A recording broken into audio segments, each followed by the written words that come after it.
Welcome, everyone. I am Chris Gore, and I am live from San Diego Comic-Con. Alan Ng is waiting in the wings. We have Comic-Con news. We've got YouTube riffs. What is that about? Plus, Deadpool and Wolverine is now in theaters. Many of you have seen it. We will talk about it. And a couple other movies have opened in theaters. That's right. There's another film in theaters that begins with the letter D. Alan and I have had weird shenanigans at Comic-Con. We'll get into that. And I'm already feeling the Comic-Con sort of thing, and it's only like a couple of days. So let's get going. Let's start the show.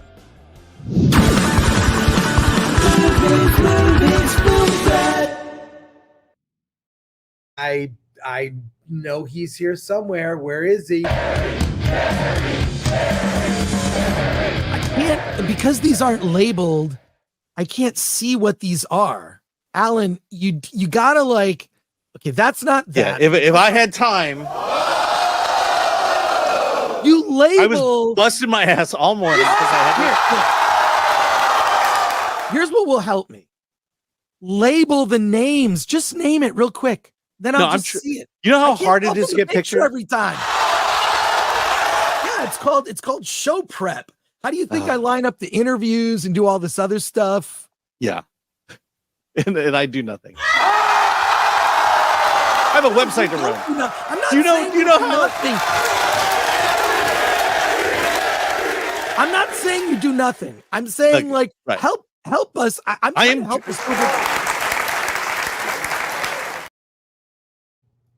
Alan.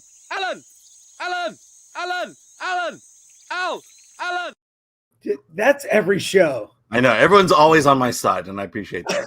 Thank you to the chat. Thank you to the audience, the live in studio audience. Oh my God! But I mean, I was dying during that. That was awesome. Oh my God! Wow.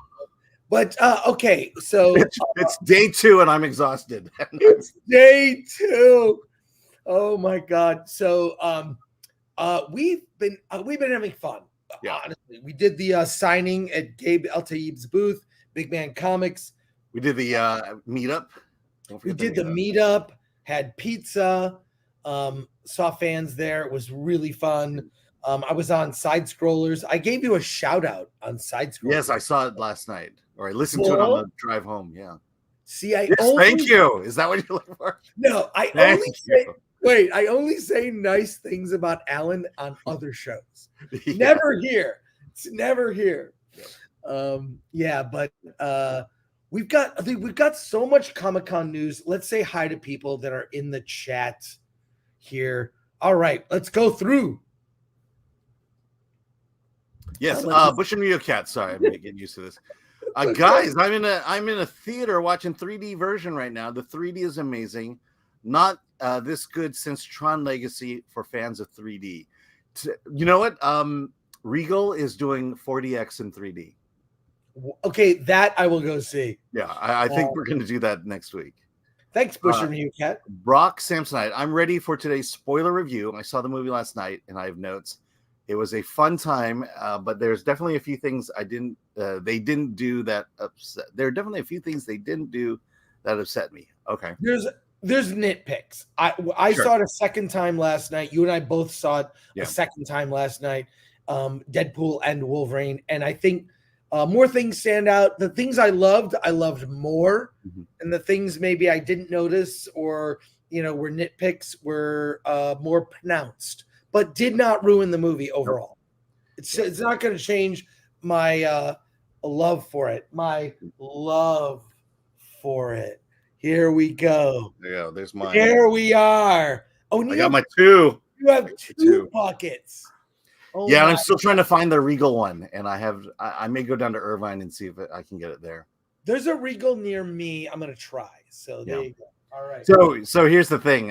So you and I were watching it in Hall H. About halfway through, I left because I had to drive home quickly so I can take my daughter to see the 11 o'clock showing last night. Oh my God, you're So I've seen it 2.5 times this week. You're almost on no sleep. All right, a couple more super chats and we'll start up. Maddie P, happy TGIF dudes and dudettes. I hope everyone has had a fantastic week, and hail to Film Threat and the Fellowship. Hail.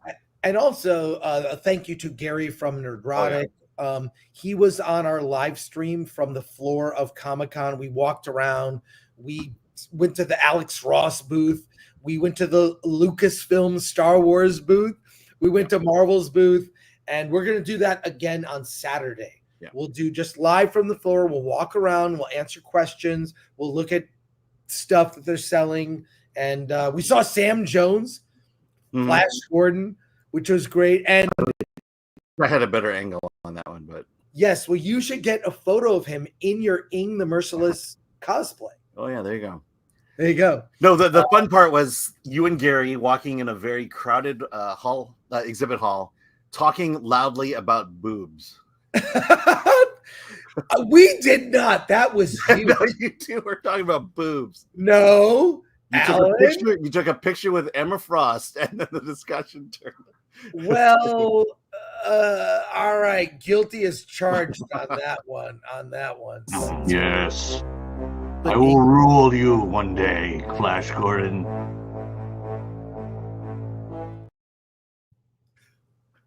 Frozen Bill Killer became a member. And last super chat here, or last chat. From Razorburn, wish me luck in scoring a popcorn bucket tomorrow. Good luck. Now, some AMCs allow you to pre-order. If you go on it, go to the screening you're going to, it says, do you want refreshments? Try to pre-order it if you can. And a couple super chats here before we go.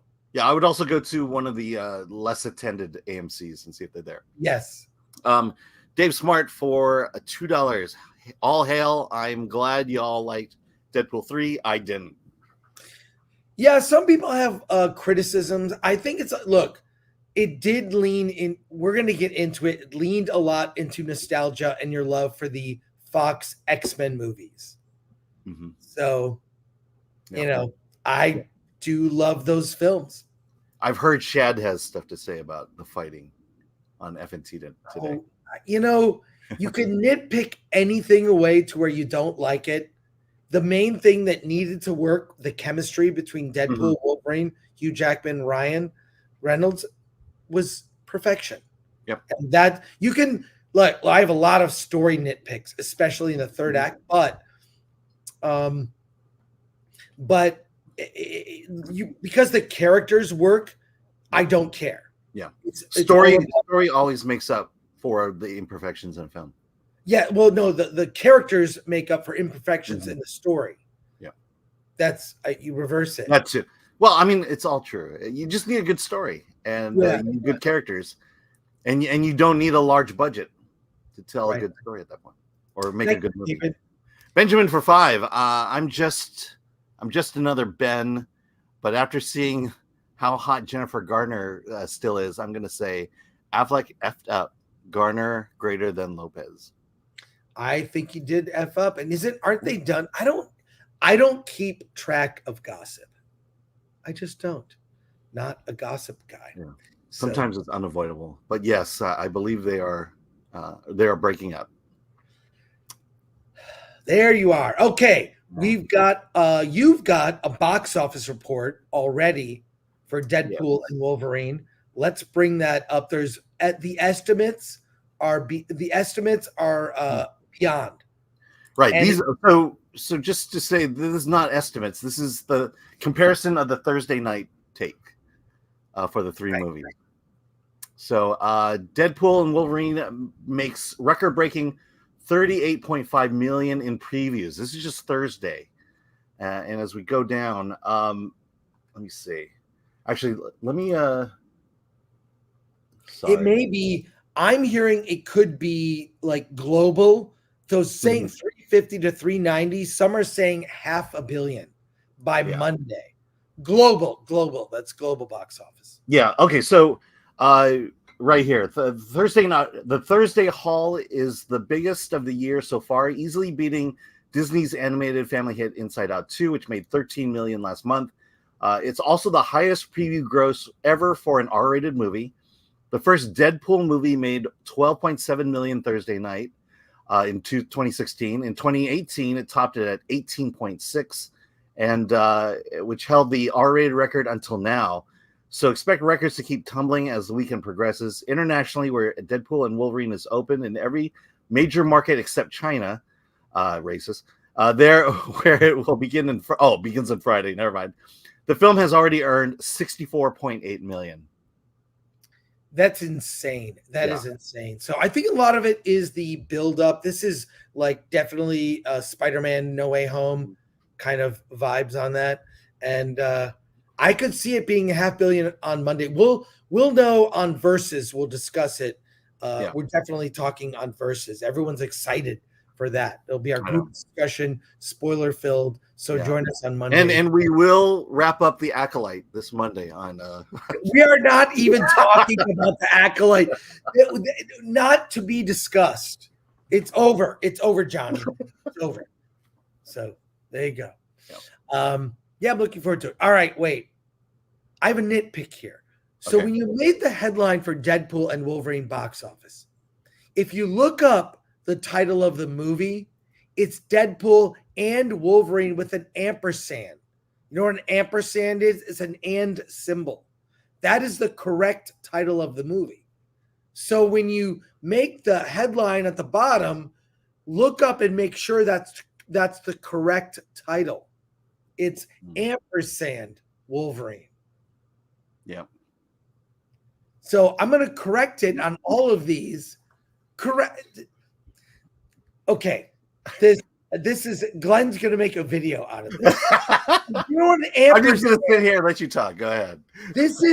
But you're an editor of a website, and accuracy and detail oriented and being facts based and being, like we get filmmakers all the time that will complain, like my name is spelled wrong in the review.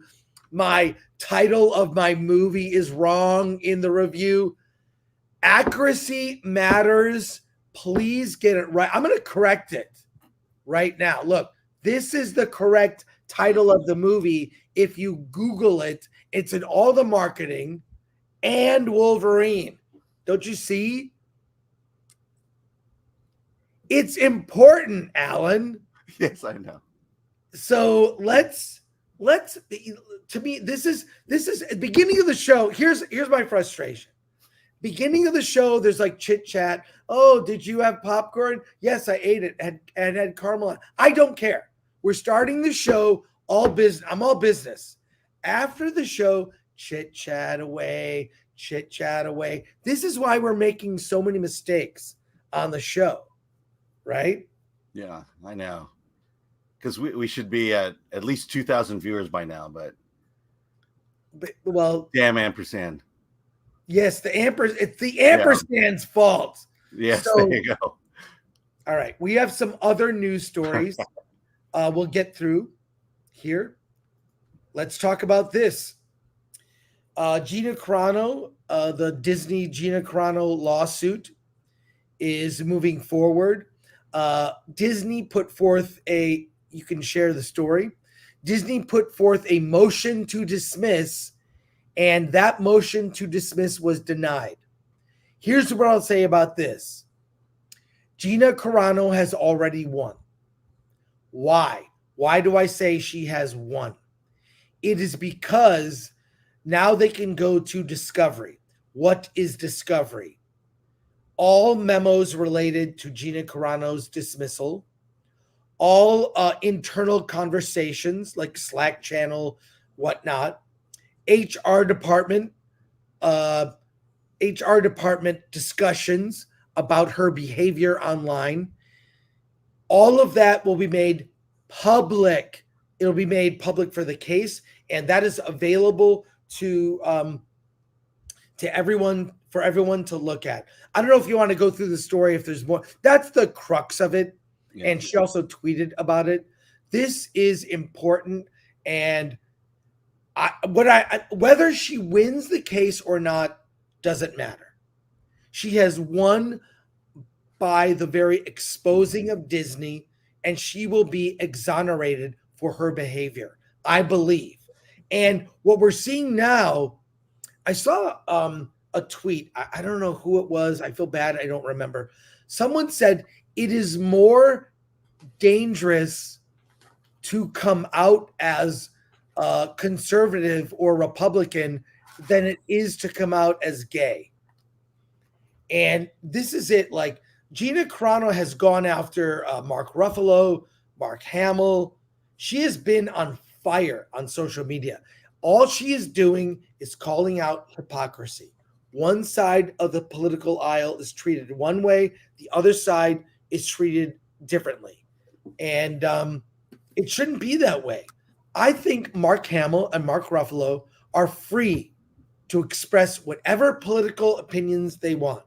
And however that affects their careers or whether they're liked or whatnot, that's up to them. Or you can remain silent and say, hey, I'm an entertainer. I'm here to entertain. I don't want your view of me to be smeared by where you think I may stand politically. But Gina, Mark Ruffalo, Mark Hamill should all be free to speak their minds however they want and without fear of repercussions, because it seems as if the repercussions are only one way. And I believe that is wrong. So, Alan, your thoughts, and what else can you glean from this story from our friends at That Park Place?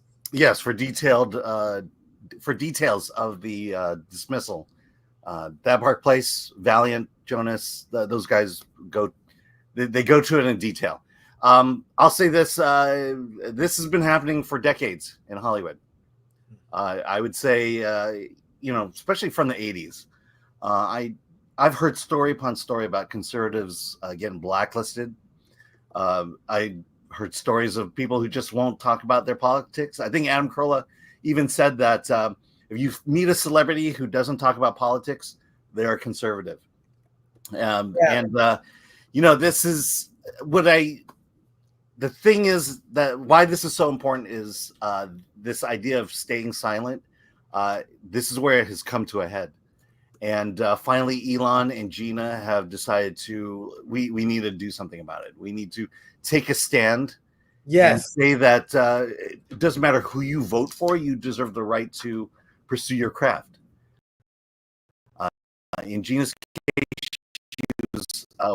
she was developing down, and it wasn't even political. It was just, someone, she didn't bend the knee completely.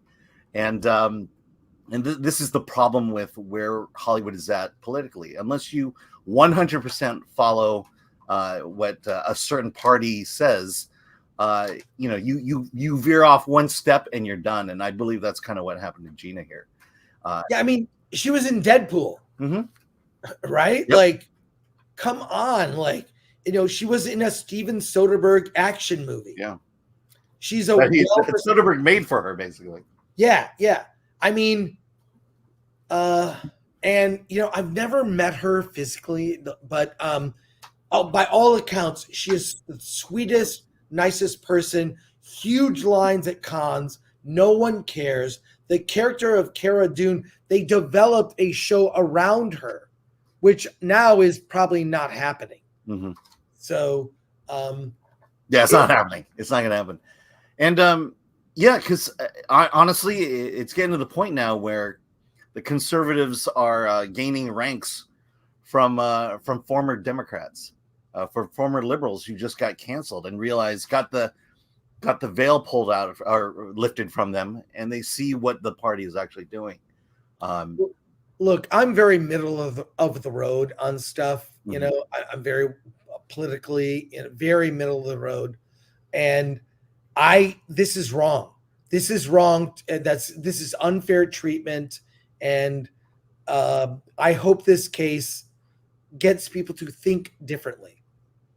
So there you go. Let's be real. I've been canceled by the church and by the right at times. So but I think you know, it's kind of like I can deal with the right, I can deal with the church. The left, there's some venom behind it, and I think that's the problem. And this is exposing it, and I'm glad it's moving forward, and I can't wait to see what comes up in Discovery. Right.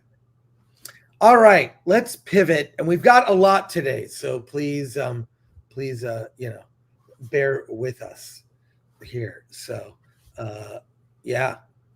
Wait, I'm trying to here's a thing that we haven't just. Hey, let's not get derailed. Let's get. Okay, we got so much stuff to do. Go for it. We got so much stuff to do. Go. Help me. Go. You gotta help Go. me. Do it. Help me. Go. Do a show. Jesus, fuck. Oh my God. Recently, hold on. We have comments. Did you want to do comments? Oh shit! Sorry. Before I do that, we'll do comments. Yeah. Go for it, Alan. You do it. Okay. Here we go. Let me. Oh, and they're all negative about me. So, all right. From Yowzer79. Pale mailers equals sales for superhero film box office. It seems. Yeah. White people like movies. Okay. Scott Christian Jones. I didn't think through that one better. For £2, London's biggest cinema, 3,000 seats, 20 screens, sold out. Yeah, my 11 o'clock screening was at least filled completely, except for the front half of the theater, that front section. Let's see. From Rumble, John Getz became a monthly supporter. Thank you for that. Razorbird, Chris is there. Chris being a grammar Yahtzee. Yes, I am a grammar. Look, I edited Film Threat magazine through the 80s and 90s, and I wanted to be taken seriously. And to be taken seriously, you need to be detail-oriented. So before we do the show, make sure everything is set. Everyone, before the show, there's all this chit-chat. Oh, I got a popcorn. I don't care. I'm all business. I got to do a show. And I don't want the after Heaven forbid we should be loose and relaxed before the show. You can do that and say, hey, do we have all the banners? Do we have the posters? But yes, I am a grammar Yahtzee and proud. I am a proud grammar Yahtzee. There we go. We just got canceled. That's all good. I mean, yeah. Okay. From Killick69, all Disney's dirty secrets will be out. Well, yeah. Brock Samsonite. I doubt that the contract she signed when she was hired means she has to go to arbitration if she has a case. That's what's happened to Scarlett Johansson. Guess what? We're in California. Yeah. There's things that we're supposed to do, but California is so liberal that, fortunately it worked for Gina. They're not binding as you think they are, like NDAs. Sons and Shadows. Alan's also been canceled in India. Well, that was fair, and I agree with India. Well, we've been canceled in Australia, so we'll go through all the countries. Yeah. Sons and Shadows gifted 5 Film Threat memberships. Thank you for that. Thank you, Sons and Shadows. That's awesome. Yeah, go check out the exclusive videos we have recently posted. All right, a story here. Now, I'm not a fan of YouTube gossip when channels get in fights. But recently, we had our Star Wars funeral, which was, to be clear, a very serious fake funeral on YouTube, not to be taken, has to be taken completely seriously. It was not a joke. But Red Letter Media, which is a channel I have loved for years, since the 2000s, the early 2000s, when they were building up. Love those guys. Jay, Mike, Rich, they are fantastic. They're guest, best of the worst. You could do a supercut of me praising and gushing over our RLM channel, Red Letter Media. And recently, it's strange. They have been doing, negative reviews of things like The Acolyte or other things but they feel obligated to say, well, here's a montage of people saying negative things, and we're not like them, but now we're going to say negative things about the Acolyte. I think it's hypocritical. I don't know why they care about what others are saying. They feel the need to distance themselves from some of these other channels. I just feel like if you have an opinion, have an opinion. Look, I watch channels all the time where I disagree with the opinion of that person or whatever. I watch channels a lot. I like different opinions, but I never feel the need to go after someone for their opinion. And so, but me, I'm what you call a counterpuncher. If someone goes after me or my opinion, and I feel maybe I should respond, I'll do that. First of all, let's show you what they said about us here. And yes, I was going to say, everybody just don't watch the last episode of The Acolyte. Everyone on the internet that's complaining about The Acolyte. It was going to be the Acolyte challenge. You've made your point with the first 7 episodes of how fucking terrible it is and how much you hate it. Yeah. Collectively, boycott if you want. It's too late now. But collectively say, listen, all Star Wars fans unite. Because I think, was it Chris Gore that had the funeral for Star Wars? Oh, yeah, that was like the most embarrassing thing ever. Yeah, I didn't go to it. I didn't attend.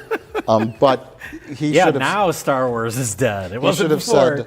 Said, instead of watching the finale of The Acolyte, let's all meet together and talk about how Star Wars has changed our lives and how we love it, instead of watching that final episode. And then when that final episode comes in and the only people that watched it Disney sees the numbers go down. Are the thirst posters who want to see the Good Place guy come out of a hot spring flopping his dang around. Now, by the way, that's not very harsh. Yeah. It was fine. It said it's cringe, embarrassing, and they showed footage. The only thing I am actually really upset about, they didn't put a link in the description to the funeral. Yeah. Now, if you're going to show footage, put a link to that video, you know? So I'm really not upset. I didn't say anything. I was like, oh God, they've also, this is many times they have, they've said film threat referenced. They've referenced Film Threat magazine. They must have read Film Threat in college, is my guess. But I didn't think much of it, but people started going, did you see what they said? Did you see what they said? Did you see what they said? And even Gary from Nerdrotic said, there are starving children in Africa. Why is Red Letter Media complaining about that, Chris Gore? And I was like, okay, all right. People are like, they're trying to bait me into something. So fine, I'll respond. MK Solid says, what's the beef? Do tell. Here's how I responded. There's no beef. I love RLM. Perhaps they didn't understand that Film Threat's Star Wars funeral was a joke. They criticize other YouTubers for criticizing the Acolyte while also criticizing the Acolyte, which seems hypocritical. They've been doing this a lot lately. A profound lack of self-awareness. Red Letter Media are trying to separate themselves from the people who have been labeled as toxic, acting as if they are above doing the thing while also doing the thing. Weird. I still love Mike, Jay, and the other guy. I said that just because Rich is my favorite, and I was just throwing a little dig. That's funny. But that's not how they read it though. Yeah, but okay. But a Jedi uses the Force for defense, never for attack. And I tagged it Star Wars funeral. So that was my response. But it's kind of a serious point. Why do they care so much about these other channels? I think that, and also I've been watching them for years. One of the things they complain about a lot is the theatrical experience and how much they hate movie theaters. Look, these guys have enough money. They could do what Tim League did. who created the Draft House, Alamo Draft House. Buy a theater, renovate it, show movies there, do a Neil Breen Film Festival, show films. Like, actually, they like put into action the things they complain about. We've seen people do it. You know, they made the movie Space Cop. And so I actually think it's a funny movie. They tried to make a bad movie and they succeeded. It's a really good bad movie. And I just think, you know, open a theater, do something. They could take what they are doing and actually address some of the things they have problems with. But this does not dissuade me. I love those guys, and I would have a beer with them any day. And by the way, to be clear, I will not share this. There was a private DM discussion, and they basically said, hey, no beef here either. And it was fine. So, but I think some people were trying to really push it to being a big drama. And but I did call them out a little bit. You might want to say, like, why are you guys calling out these other like, I like them, and I like Geeks and Gamers, obviously Gary Neurotic, you know, a lot of the people they take shots at. I feel like you don't need to take shots. You are one of the biggest YouTube channels talking about film, pop culture. Like, there's no need. But all is good. There's no drama at all. And I watch every one of their videos. And that's all I have to say. So also that that was the first Red Letter Media video I've ever seen. Dude, you're missing out. They're so good. And you know, the dumb thing is, but they hate us. I can never watch another video. No, they do not hate us. But you know, they do dumb comedy. You know, I mean, the Star Wars. That's what I got. Very dry. Star Wars, you know, was kind of dumb. It did have earnest moments, but in the end, kind of it was. Well, their complaint is that we should have done the Star Wars funeral after Episode 7, right? Not wait for 8.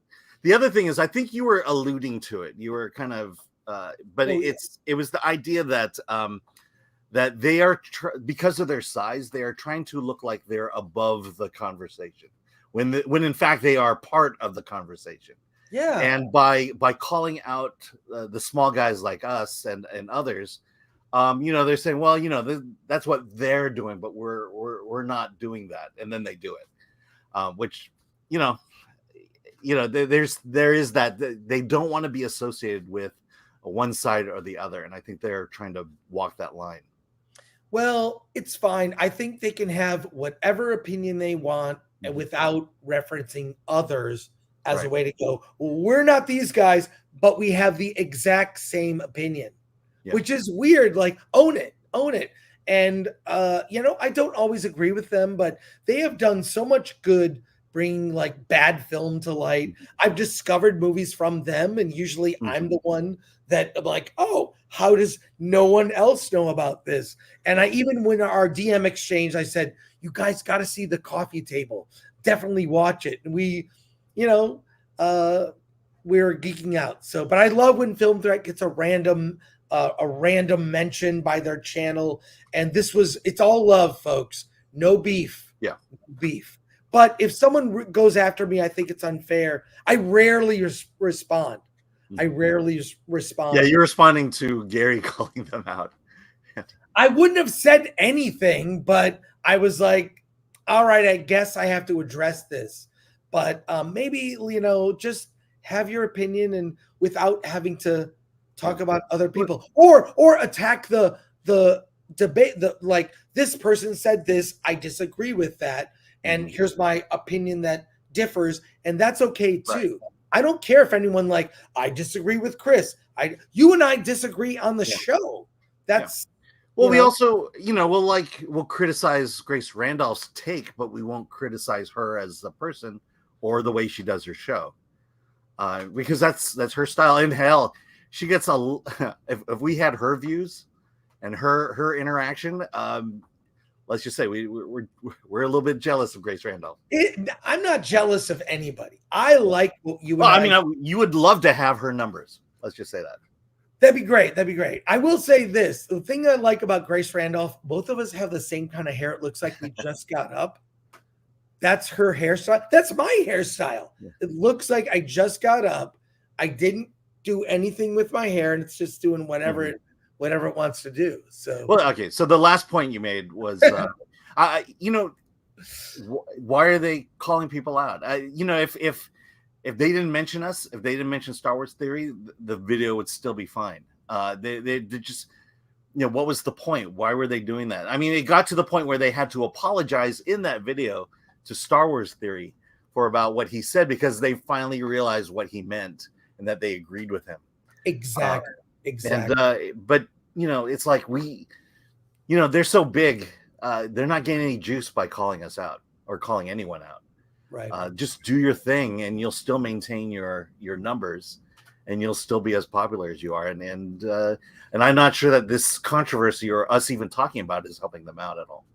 It's not a controversy, and I love those guys. I think we would get along really well, and they know stuff I don't know. Not everyone can know I know stuff they don't. Like, not everyone can know everything about a certain piece, like film or film history or bad film history. They probably don't even know who Bill Zabub is. They've never done a video on Bill Zabub, but they introduced me to Neil Breen, who's a terrible filmmaker, as is Bill Zabub. Another conversation. So there you go. Let's go to chats here, starting with super chats right here. From Akanika, member for 24 months. Wow. Theater movie experience for the win. Yes. Thank you, Akanika. Yes. Botagonist for 999. As a Gen X lifelong comic fan, join the club. I'm just so burned by MCU and DCU that I'm not excited by any superhero films anymore, which sucks. Fair point, Botagonist. Thank you. Can't argue with that. M for 5. Hey guys, it was great to see y'all. Thanks for signing my picture. Enjoy the candles. Candles? Yes, he gave me candles. Hey Mark. Shout out to you. He came by the booth. We signed photos. He is awesome. He came to award this. He's the guy who just bought a ticket, attended our show, and it was awesome. We will be doing a signing again on Saturday, 11 to noon, I think it is. So we'll be at booth 1705, Big Man Comics. Gabe Al-Taib, thank you to him. And Mark, it was great seeing you. We'll see you on the floor on Saturday, more than likely. So by the way, candles looks like candies to me right now. So. That's okay, man. My eyes are blurry too. Jeremy Hopkins, I don't think they care that much about theater. But, there's always every big city has a retrospective, an arts theater, open one. So are you saying they don't like theaters, or they complain about the theatrical experience all the time? And I'm thinking, like, just buy a theater, show movies. Yeah, why would you do that? Okay. Flav for a member for 12 months. Thank you for the support. Oh, a freebie. Hail chaps. Keep on keeping on. Hell yeah. Thanks, Flav. Appreciate you. Laura Buckles, should have flopped your dang at them. Well, yeah, Chris. There's still time. Go on their show and flop your dang. But I think there's a lot of YouTube drama that it just floats around. You see it happening and it's out of control. So I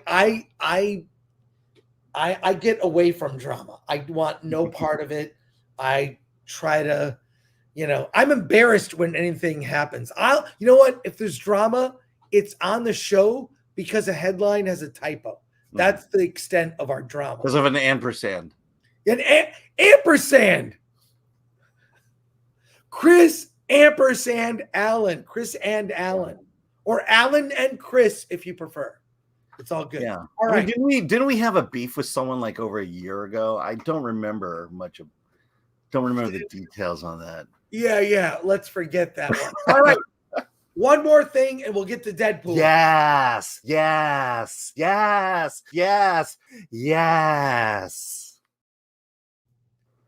San Diego Comic-Con news. It's in full swing right now.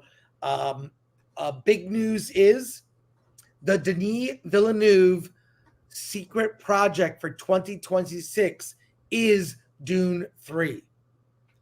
That has been officially announced. What? Why are you looking at I'm like the secret project? I just assumed it was Dune 3, but go ahead. Well, people assumed not official. It's now official. Okay. That's one piece of news. The other thing is after we went to the Hall H, which I posted on my X account. I'll show it to you. Alan and I went to Hall H, and there was a panel. It was like an emergency panel of Ryan Reynolds, Hugh Jackman. It was awesome. I'll share it here. We were in the room, and what did we see? They came to the stage. Oh, there's us. Yeah. Wait. There's this. Follow me on. Follow me on X to get all the. That's some cosplay. I just like how X cropped that one. That's all. Yes, this is all the cosplay. Follow me. I'm posting photos and stuff. But last night we were in the room. I'll share this right now. Maybe we can. What are we doing on Thursday? Does Thursday Hall H have the same energy as Saturday Hall H? Yeah. Well, great. You know, it's we're usually here on Saturday, but today's a very special day because we have a movie that comes out today. So we figured, why not come to Hall H? And maybe there's some people you can meet and you can talk about the movie a little bit. Let's start with director Sean Levy.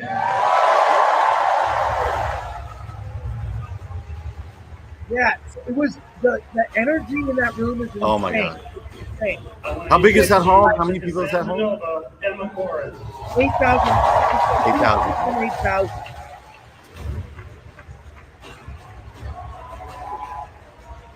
So, some of you here may know this next gentleman. His name is Hugh Jackman. Yeah, the people went insane. It was insane, dude.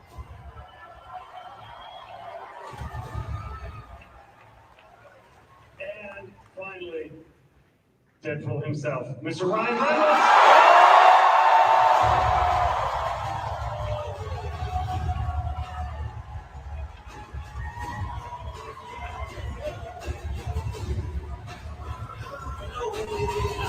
This like people were going nuts. Also, by the way, we all had Excellent. Guys,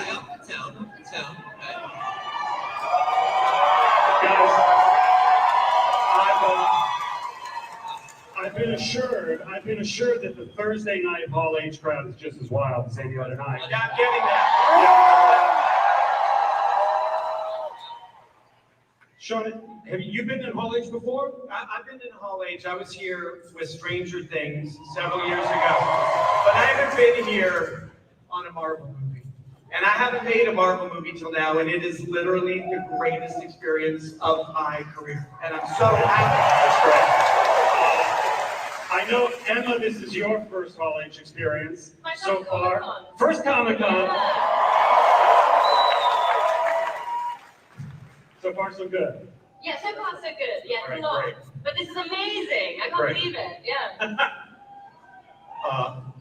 Ryan, this is Hall H. It's a place called Comic-Con.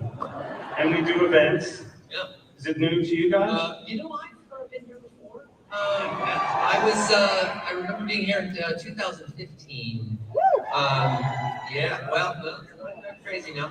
I was here, and I remember I was the most nervous human being you would ever see. I was coming here with Deadpool 1, and I remember that feeling where I really, I was stepping into a dream come true in a certain sense, but I remember making that movie for you, and I remember how gratifying it was that everyone else liked it too. But here was where that first experience I had where I feel like I was able to connect with you in a way that I'd really kind of been yearning to connect.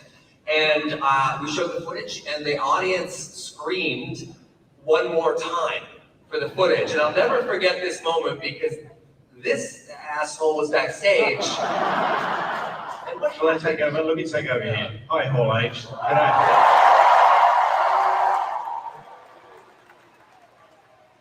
Just quickly, I'll tell you the story, but I'll tell you, we've been around the world with this movie, but the icing on the cake is right here, right now. I was standing just over there, and I was so proud of Ryan, and I couldn't wait. I hadn't seen anything, so I watched the footage, and there was this chant that started up, one more time, one more time. And I was listening to it, and I ran backstage, and I found the stage manager, and I said, play the footage again. And he goes, I can't, look at the list. I've got this whole list, and it's all timed out to the minute, timed out to the minute. And I said, if you don't play the fucking footage, they are going to tear Hall H to the ground. Play the fucking footage. Okay. Honestly, that experience was the most memorable experience of my entire life, and it is just an unbelievable privilege to be back here with you guys again. And this has been a long, long road to come here with this film. It's something we've been looking forward to forever. A Deadpool and Wolverine movie is quite literally something that I feel like I waited my whole life for, and it is a movie that. Is so special to me and Hugh and Sean in ways that I'm not sure that I could even quite articulate. One person, though, that I really wish was here and couldn't be here, I wanted to express her love to you guys as well, and she's going to be on a clip of her.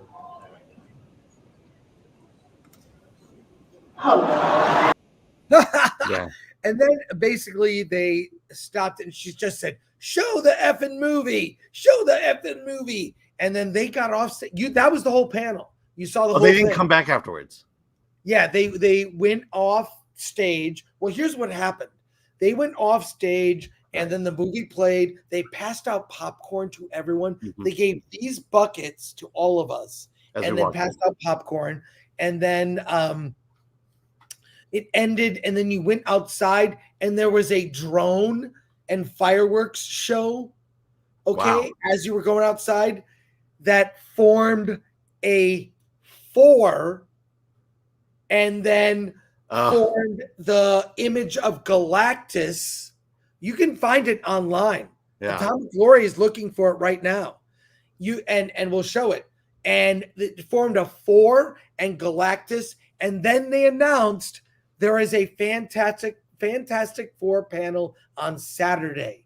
So like a separate one, not the... Yeah. So I'm gonna try and get in. We'll see what's going on. Yeah. But the news is just look at your feed. There's lots of news. That was probably, I don't know how you top that experience. Mm-hmm. I mean, what are they gonna show from Fantastic Four? Like the movie? No. Images, maybe a tease of... They could fly the cast out. That's a possibility. Well, my guess is the cast will be there. You don't do a drone display with an image of Galactus. Yeah. Unless that's pretty incredible. Yeah, no, it was nuts. So wait. It was so insane. Like, yeah, you gotta see it. It was crazy. It was crazy. I'll show you right now. Yeah. And I'll just say to watch that movie with 8,000 people was incredible. Here it is. I just described. This is the image. That was, let me just hear. Look at that. Oh, wow.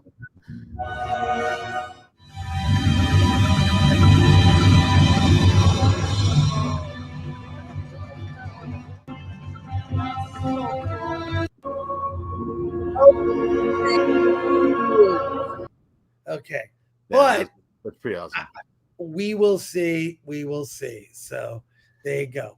All right. What was like? So here's the whole show. It's it's like 11 minutes. We can't show all that. Yeah. But you get the gist. There were fireworks. This was above Petco Park. So when you exited Hall H, it was right there happening. So there you go. There'll be other news, and we'll talk about it Monday on Versus. Okay. So, and we have comments. We have comments. Let's go to comments. From Felix or Fortunate One for $4.99. Enjoying my funeral for a franchise mug. Live long the Star Wars old trilogy. It will remain a cultural titan, unlike Disney Star Wars. Long live the Star Wars OT original trilogy. That's like original sauce. Brock Samsonite, the lady playing Cassandra is fine. In fact, we reviewed her movie from last year or 2 years ago, Lady Chatterley's Lover, which is now on Netflix. She is a very attractive woman with hair or without. Yes. And in Lady Chatterley's Lover, you see all of her. From Nut Buddy, her dress made of tire rubber. Sure looked that way. Yeah, that's funny. Equity Group. No way they recast Jackman. New guy would get shit on by his fans. He's played Wolverine too many times. There's no way you can recast Hugh Jackman. Yeah. He is Wolverine with the X-Men going forward. Yeah. Let's see. We got that one. Oh no, here we go. Equity Group again. Hugh Jackman is one hell of an actor. Any other guy delivering his lines would have been cringe. Yes, I think he likes Hugh Jackman. Sons and Shadows. These two are so likable. And we have a super chat from Narth Metman for 11.99 euros. I also watched Star Wars Theory's reaction to Red Letter Media's mentioning. Interestingly, you both and Theory are the most calm guys while the rest of the internet is exploding. Kudos to you. I think loves drama. I think the internet really likes drama, and they almost like to push it like, hey, did you see what that guy said about you? Mm-hmm. How do you react? And for me, it's like, what can I say? And also I actually don't mind when people criticize an opinion I have, because you have a right to have an opinion. Now, you can debate it, say, I see it this way, and go after my opinion. I think it's cheap when people go after you personally. Like if someone attacked my hair or Alan's hair for that matter. Yeah. Like that's like, give me a break. Don't get personal, debate the opinion, but I think it's sort of beneath RLM and they don't need to do it. So there you go. And I'm not going to share them, but we DM'd on Twitter and all's good. All right. We need to pivot. We have a lot to do. We have so much to do. There's so much to do. I expect longer and I expect bigger. Longer, bigger. Long, bigger. Bigger. Longer, bigger.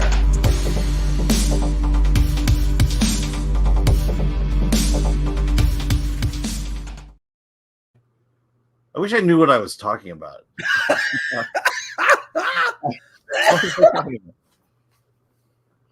Other than the obvious, what was I talking about? All right.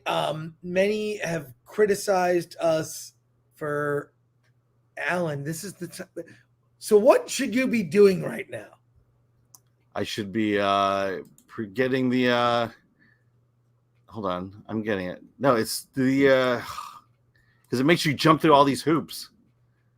There we go. And let's get this show started. There's a video here I gotta play that I can't find. Let's get this show started. And there used to be a video here, and I'm going nuts. And let's. Oh yeah, here we go. me not.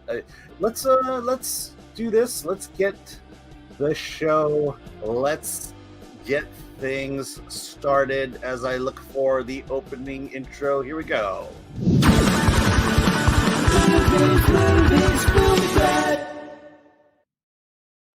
Yeah, let's effing go. That's all I can say. We're talking about Deadpool and Wolverine while Chris. Wait. I'm not. I took a break. I know. I took a but the video ended. Yeah. You just want to stand there and do nothing while you flush the toilet and come back. Look, some have criticized us for putting spoilers. Look, usually the way you talk about a film, it's whatever's in the trailer is fair game. You can mention it. Mostly the trailers for this focused on the first act, which we discussed. We did not give away cameos. We didn't give away, second and third act turns of the story. So it depends on what your sensitivity is for spoilers. So our original review, people were saying, there's too many spoilers. Hey, guess what? Don't watch the review until after you've seen the movie if you're really sensitive. Mm-hmm. I'm not saying don't watch the channel. I'm just saying, if you really want to remain spoiler free, maybe don't watch it until after. Yeah. But we are full on. I just need to mention that when we were talking about the first act, we didn't even talk about the amazing opening fight scene that started even the the film. Opening scene, we kept it quiet, So, and shout out to the 350 people watching on Rumble. But now it's time to get into it.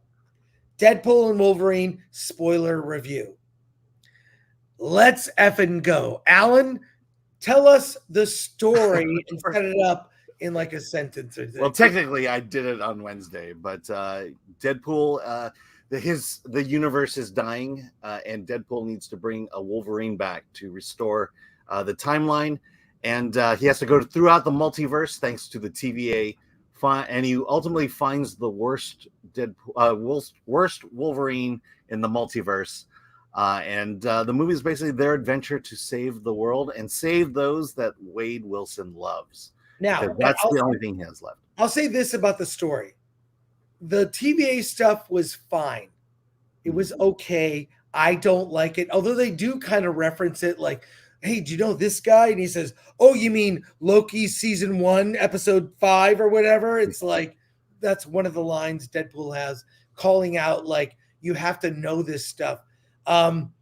That's the weird thing about this film. I feel like the epic, the galaxy, the fate of this entire multiverse, this universe is at stake. That's the overall big story, and it's the weakest part of the movie, especially in the third act when they bring in one of the characters from Loki, this woman. Yeah.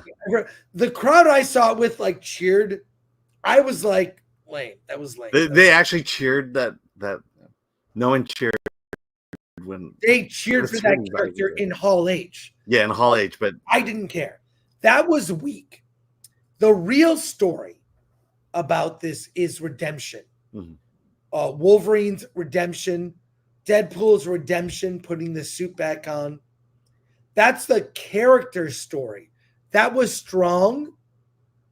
But the other stuff, in the background, which got I felt almost like the ending with the music.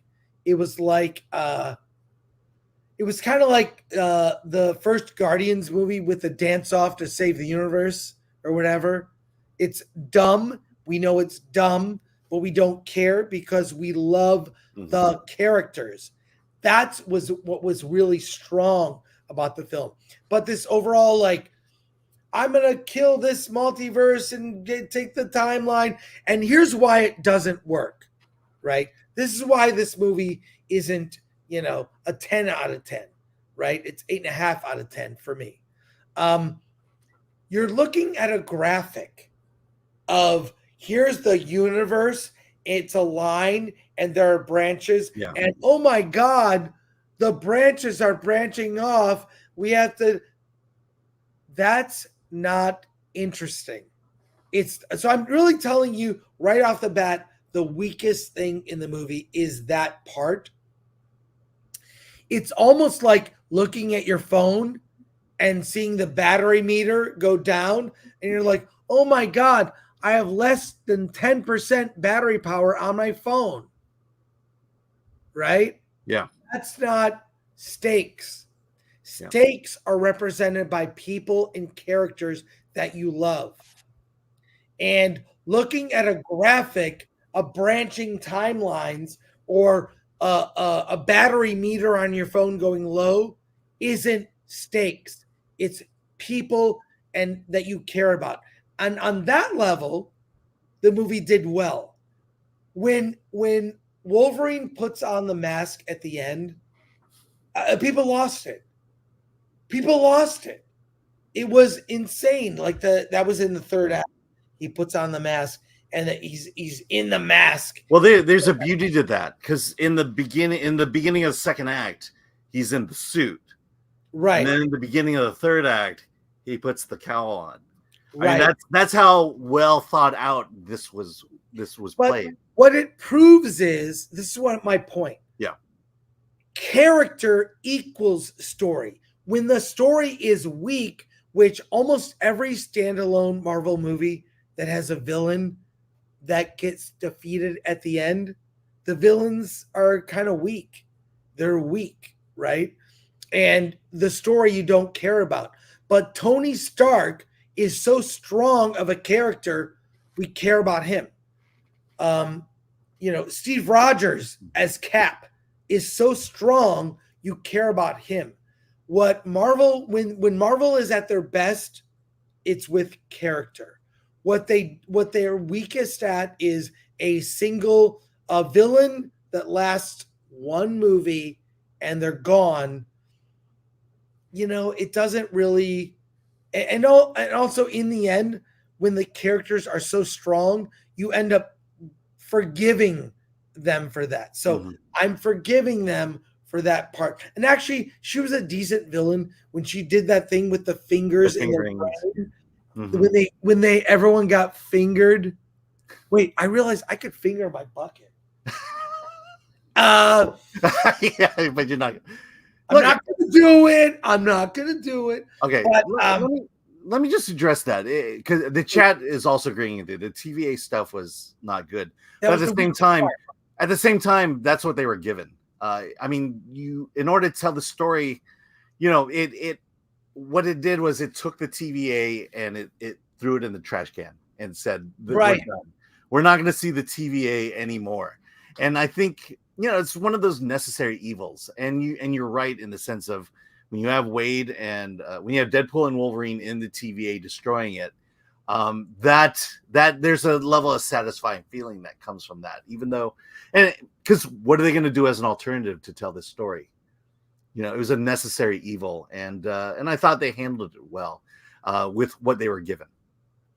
Yeah, I agree. It's like if you're going to tell a multiverse story to resurrect Wolverine, the worst Wolverine in the multiverse, and then give him a redemption arc that is, dude, there were two moments where Hugh Jackman has a moment of reflection.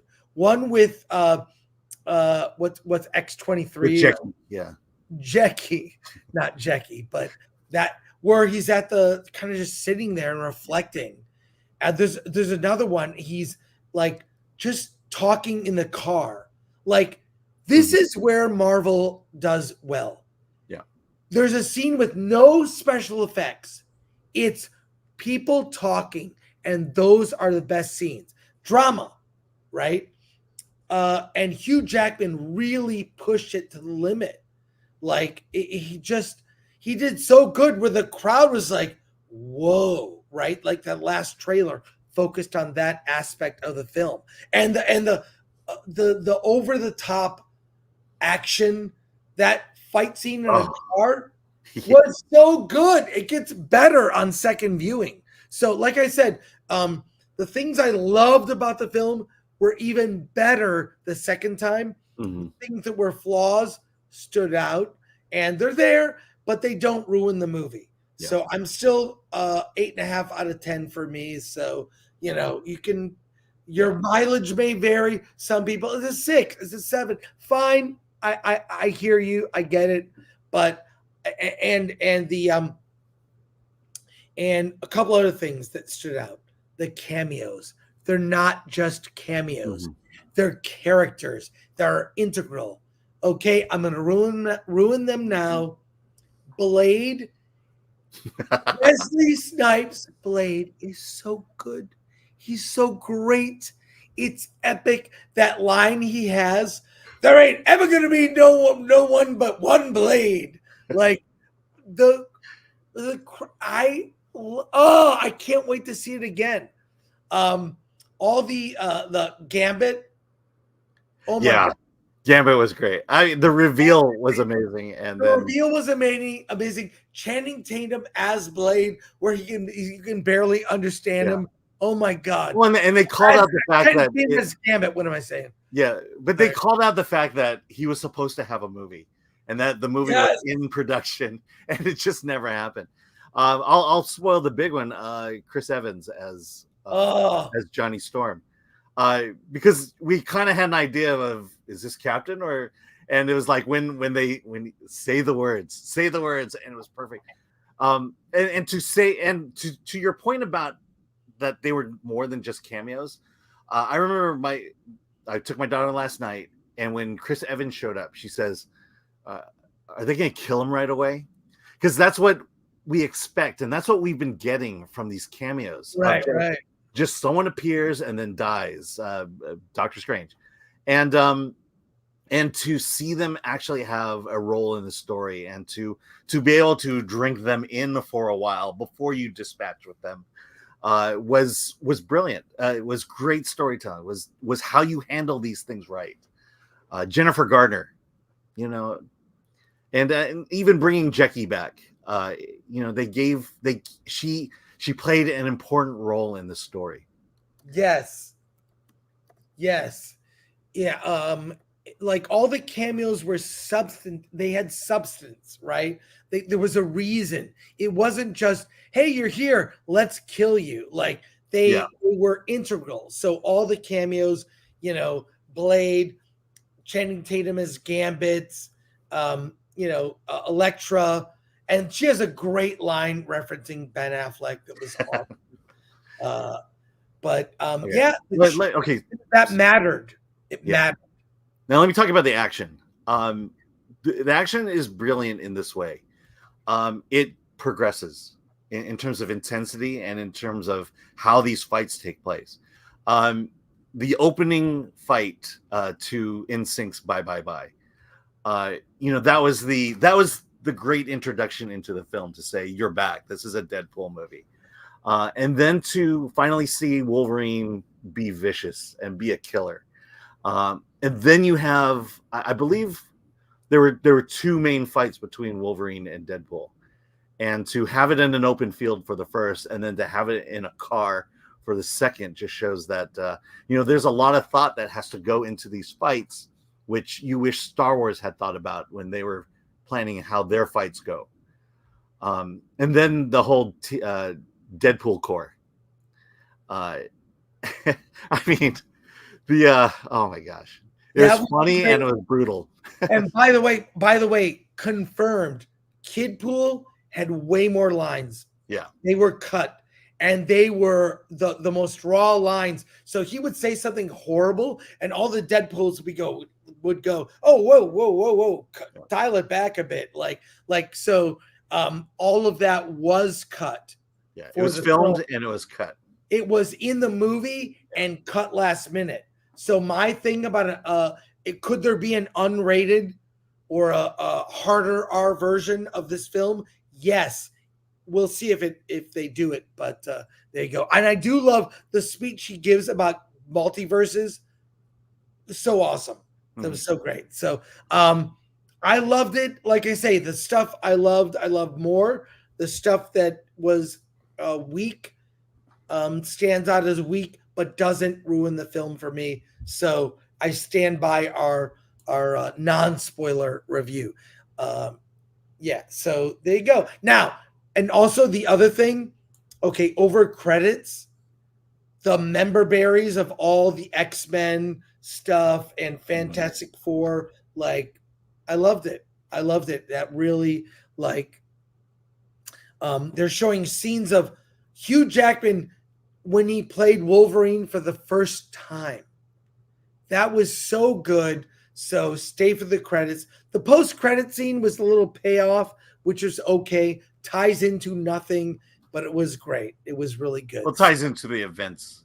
It ties into the events of the movie, explains something. But doesn't go beyond the movie. Exactly. So there you go. Alan, do you stand by it? Are you changed? Yes. In fact, I believe 4DX and 3D is my next screening of Deadpool and Wolverine. All right, good. Let's go to your comments. All right, from the Beast 808. I swear I was gonna say diabetes 808. Aloha and blessings, gentlemen. Glad I'm able to support y'all. And well, thank you for your support. We appreciate all of our members. Marco, member for 1 month. Hey, I felt disappointed by this weak story. A 6 out of 10. I agree with you about weak in the story department, but I had fun. Also, context matters.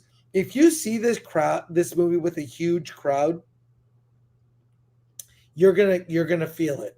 So, and that does influence, I believe. Mm-hmm. So, but I'll agree. I think the first act is a little slow, especially when it's at the party, when it's at the Drive Max, and when because you want the action. But that's the setup. Once you get to Wolverine, it's great.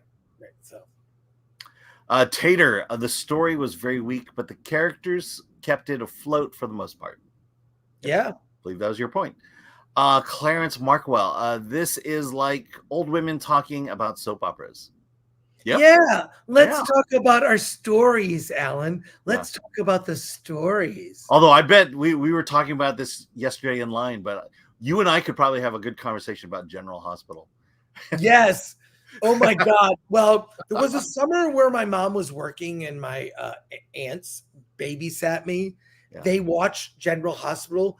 I watched that whole story arc of Luke and Laura and how they were like, they ran away together and they ended up getting married. I got hooked on General Hospital as a kid during the most pivotal, biggest story ever. Yeah. So oh my gosh.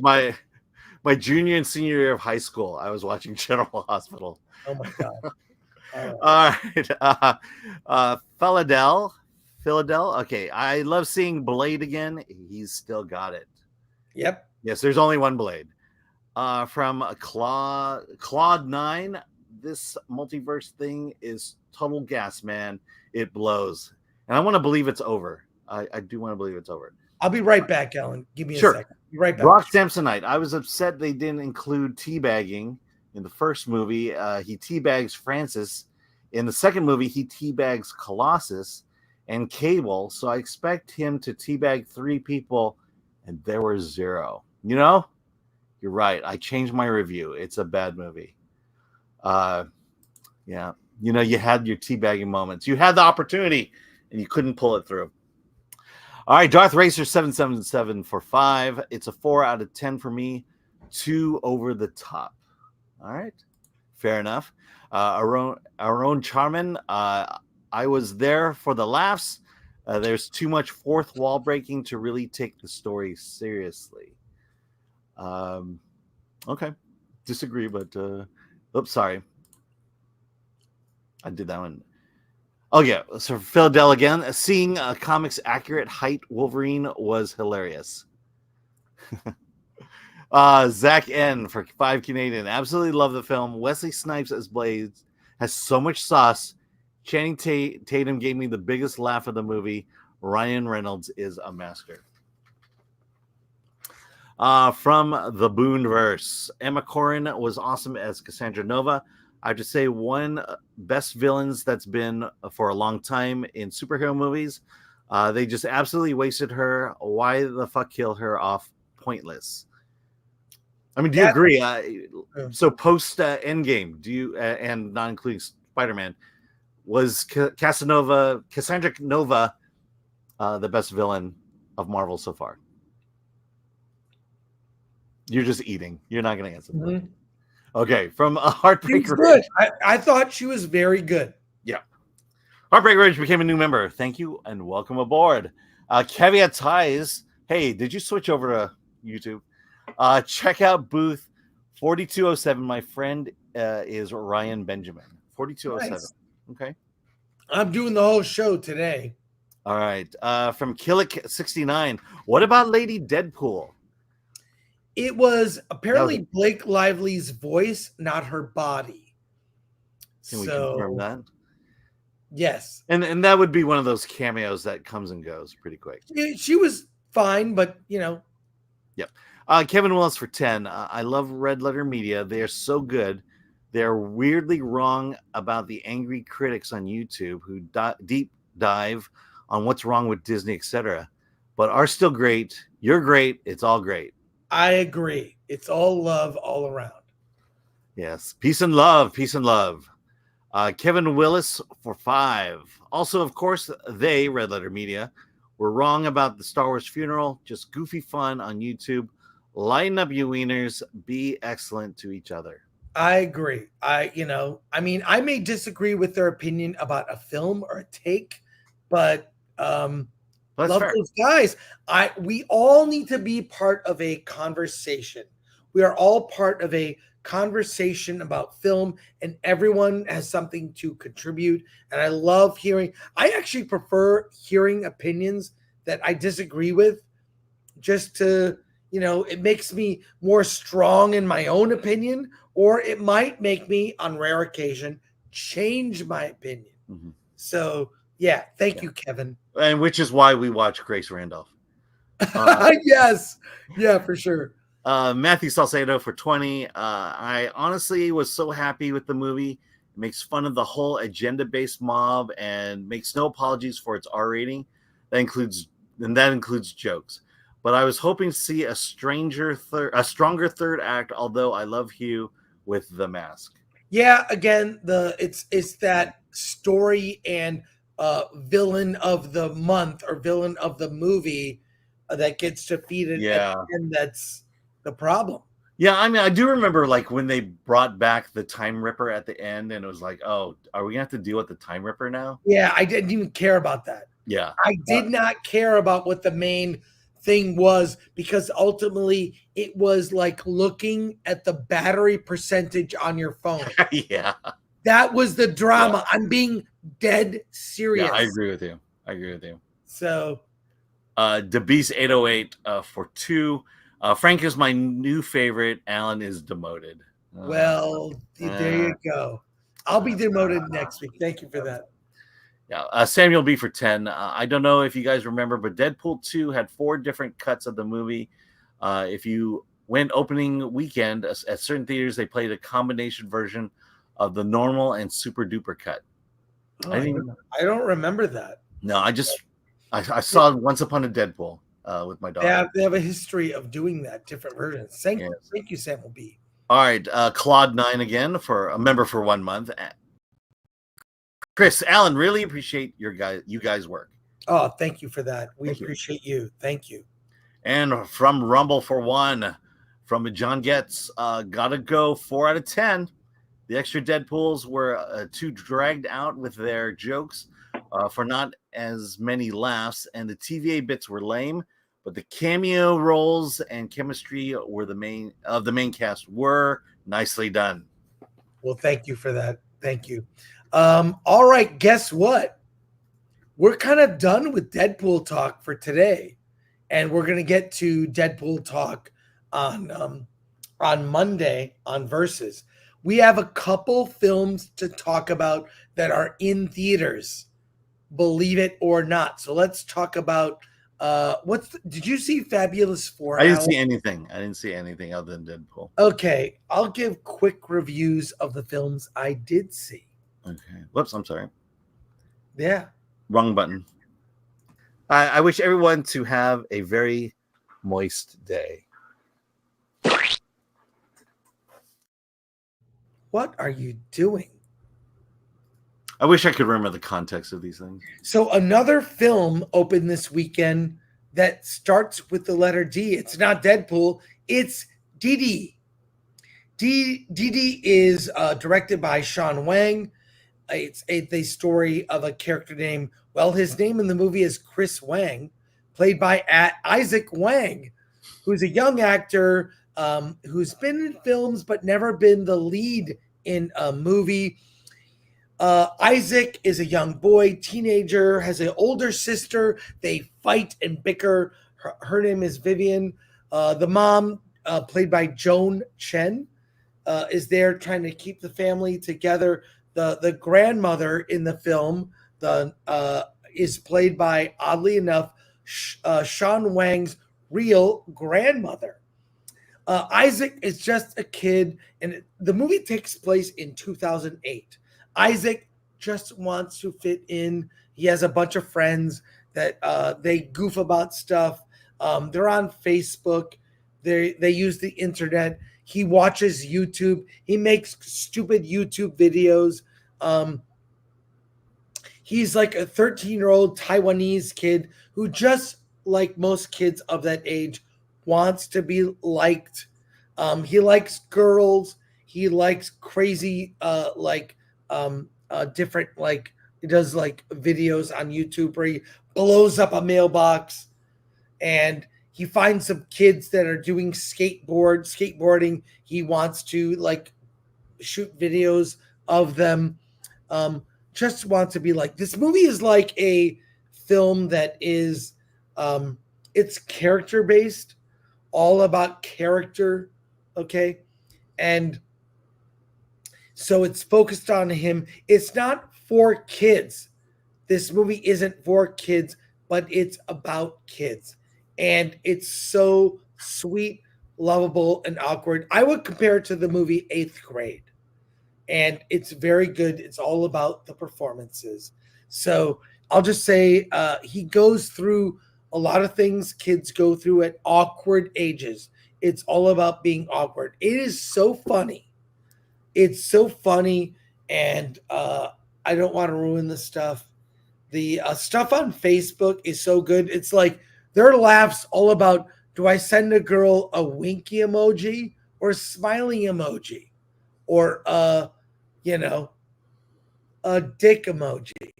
It's stuff like that. So it involves internet, but it's not all about that. Alan, how dare you not see this film? I can't believe I saw the movie and you didn't. It's heartfelt and all about the characters, and I give a strong recommendation to Dìdi, a movie that I can't believe you did not see. Yes, well, I'm not Polly. I don't rush out to all the Asian movies like he rushes out to the Latino movies. But you've convinced me to see this one, dude. It's so relatable. I'm tired I'm tired on Comic-Con time as I tell you this. I'm just giving this movie a strong review. It did really well at Sundance. Got picked up. It's out from Focus Features in theaters. I saw it. The director was there. They did a Q&A. If you're a member, on our members videos exclusive, I put the video. So watch that Q&A.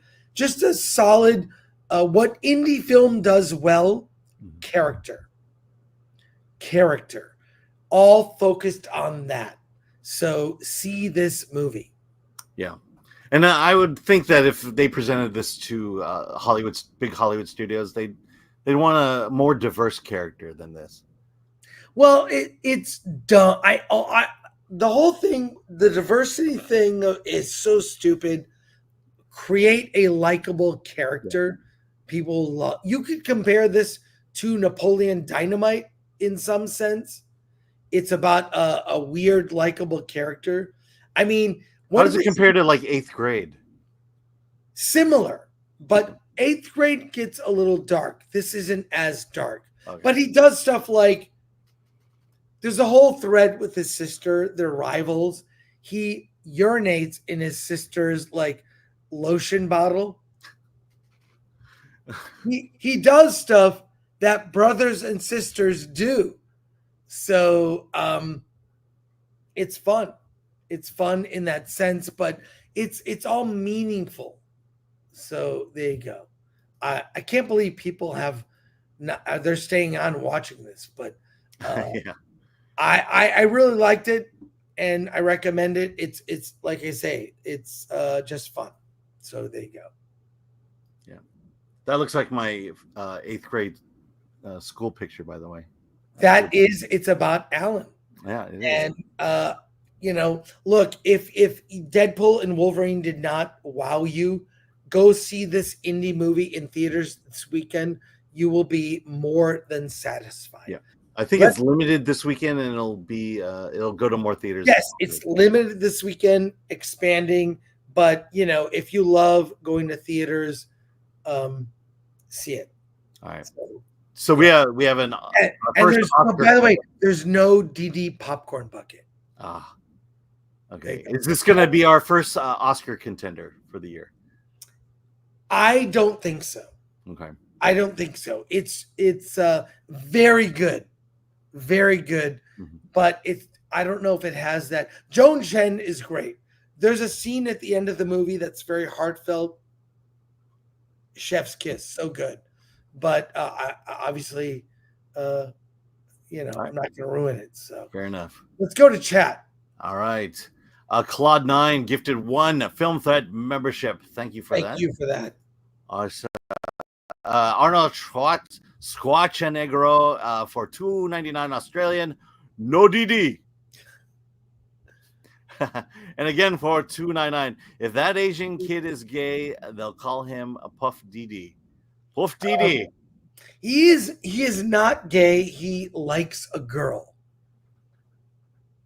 I mean, it is back to the basics of a character story about a stage of life. This is an awkward stage of life. And they really do it well. And guess what? It doesn't matter what you look like. You can relate to this movie. Even though it looks more like me than the rest of you. All right. From Tenebra, The Wang, the Witch, and the Wardrobe. From Rumble, Kevin ties for 1. Hey, I just went to my YouTube because of free super chat. They limit words too much. Meant to say my friend and artist of the comic book I'm working on is at the booth with Ryan B and Portaccio WH. With Portaccio. I make it a point to always visit Artist Alley. So I will visit your friend. There you go. But yeah, this is what indie film does best. Character driven. And that's why the success of Marvel movies is so critical, because they focus on character, which is why they bring in indie film directors. So yeah, look at this. Tyler W. Heterosexuality in modern cinema. Perish the thoughts. He's a normal, awkward kid. This movie would pair well with 8th grade. Like, just well done. So. And Benjamin says, I want to walk a mile in Alan's shoes. All I can say is, where were you yesterday? Yeah, exactly. We walked like 8 miles. So. Yeah. Pilgrim Media for 2. Too much fourth wall breaking, perhaps. I mean, that's kind of signature. That's Deadpool movie. I mean, what did you want to see that more in She-Hulk? It didn't work in She-Hulk. Okay, Marco CCS 65. The remake with Timothy Chalamet will be a hit.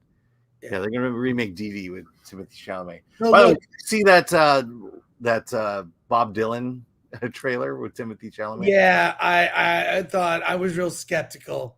I am skeptical. I am skeptical on that one. All right, one last review of the day, a movie you may not know about, but we'll do it. We'll do it live. Yeah, so let me just say probably the gayest thing about me is I love musicals.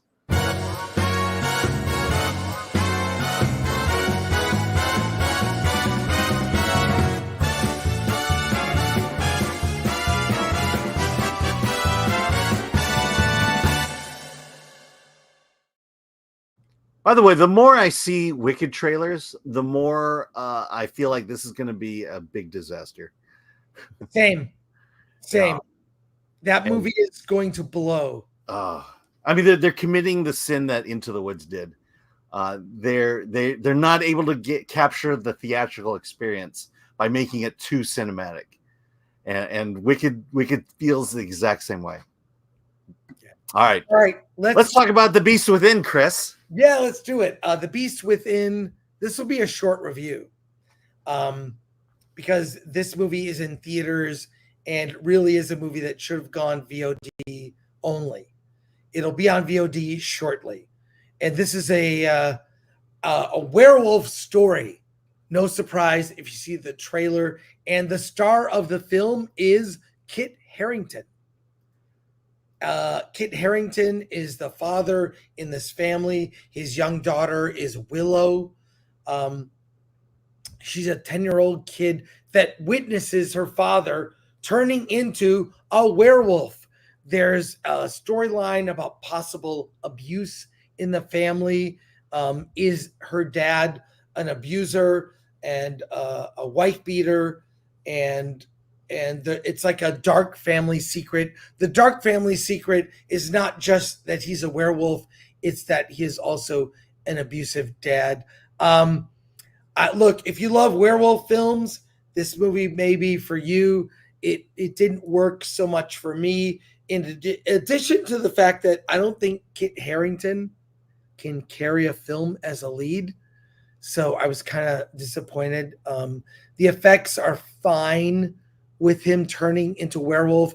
It's no American Werewolf in London. This is a short review because there is not much to this. What you see is what you get in the trailer, and I watched it thinking, okay, give me more. And I was underwhelmed. So the main thing is Kit cannot carry a film. And as Jon Snow from Game of Thrones, he couldn't really stick the landing with that. So if you're a big werewolf movie fan, you have to see every movie about werewolves. By all means, go to see The Beast Within. I was kind of underwhelmed. The effects, like I said, are fine, but it really is a father-daughter story, and didn't even really hit that for me. So I can't recommend The Beast Within. So there you go. But it's in theaters. So I was going to say, is it an energy problem he had, or is he just the presence on screen is just not there? I mean, yeah, he's just not commanding. Okay.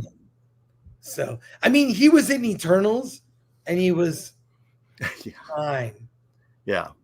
He's probably one of the better characters. There will be no more Eternals films. Okay? That's it. One and done. They'll forget it happened. But they promised us Harry Styles in the next movie. They promised us some resolution to the giant head and arm sticking out of the earth. So on the same weekend, there's a new Marvel movie. This Marvel, Kit Harington being in the Eternals, not going forward. It's over. It's over, Johnny. It's over. So yeah, if you must, check it out. But I cannot, in good faith, recommend this film. All right. Thoughts on fitness with Nigel for £199. Let me switch over here. Chris, please take it easy at the con. Peace and love. I was in bed at 10 p.m. last night. Rare for me. All right. Patrick Lemire, do you call Child Protective Services or Animal Control? Exactly. Hey, Knee Pain. Knee Pain for 5. If Alan likes musicals, I want him to review Strange Magic. Yeah, I know it's not a new release. I just want to see him cringe. Okay, I don't know anything about Strange Magic. I'll have to look that one up. Thanks, Knee Pain. All right. Matt, bookish bastard. Kit Harington knows nothing after all. I read it like it was typed. Benjamin for 2. Gayest thing with me. I'll watch the Olympics. Go USA. They are showing the opening ceremonies today in theaters. Oh, that's right. So, and normally I would watch it, but I'm here, so it is what it is. There are theaters there. All right. From Aaron Charman for £5. Hey guys, I watched The Puffy Chair after you mentioned it while discussing mumblecore movies. Personally, I thought the style worked better in kids, and there's way too much cringy moments in it for my liking, but I really enjoyed how it captured how truly people act and behave in real life. It feels more authentic and relatable. Yeah, I mean, I love the Duplass brothers. Look up some of their other films, but this was their first feature that got a release, and it is a style of indie film, so you kind of get used to it. But I look fondly on it. But a lot of small indie movies like The Puffy Chair are flawed. They're not great films. They are flawed films. They're like a bird with wings that are a broken wing. You want to nurse it to health and let it fly. So you see the good stuff in light of the low budget, and everything isn't perfect, and so they're rough around the edges, but there is something authentic there, and I think people love authenticity. Yep. Thanks, Aran Sharman. I'll just say that's kind of the philosophy of Film Threat. Yeah. That's how we view indie films. They need that leg up, and you are really looking for the good in these things, and a lot of them have it. All right, Andrew Cram gifted 5 Film Threat memberships. Thank you, Andrew. So there you go, and that is going to wrap it up today. But a reminder, Alan and I will be at Comic-Con all weekend. Look for us. I'll be at maybe a few parties. You never know. I am taking it easy. So there you go. But go to shop.filmthreat.com. Our offer code is over, but the Funeral for a Franchise shirt is still there. It will not be there very soon. We're taking it down. So it's there, and here it is. It's there. You can still get the merch. So check it out, but probably only until Monday. Yeah, once we figure out technology, it will be gone. Yes. So check out the shop and follow us. Follow me follow Film Threat on Instagram. It's just Film Threat, Instagram, Twitter. Follow me, that Chris Gore. I'm posting a lot of photos, including photos. Alan, you seem to like the photos I posted recently. Yeah. Yes. I posted some I have more. Yeah, I have more. Emma Frost, yes, you posted that. There we go. It's right there. There will be more photos like this from Comic-Con. So and we are doing a live stream tomorrow afternoon from the floor of Con. So follow Alan and ours adventures at Con. So that wraps it up for us. Alan, what else is going on? When am I going to see you? By the way, I'm my pal Al on socials as well. Oh, one last super chat here. Yeah, Sons and Shadows for 2, 1982. The Beast Within is the movie to watch. Yes. And from Krizik for 20, thank you. Chris, here's some funds to help you take it easy this this weekend. Wink, wink. Well, I'll just say this.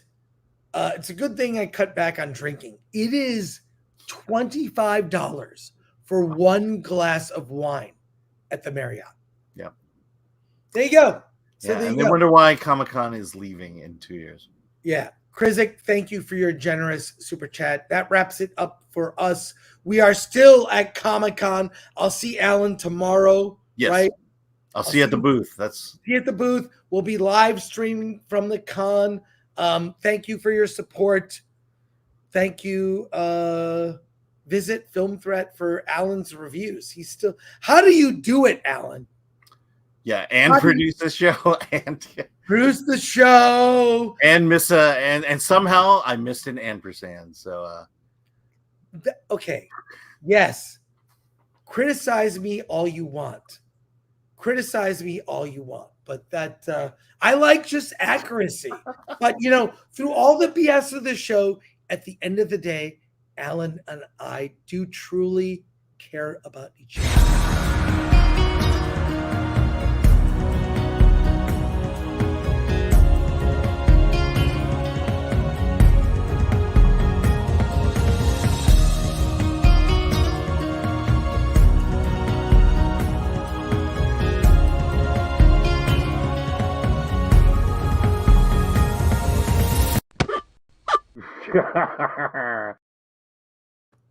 if you've never been to a film set writers retreat, that's what happens.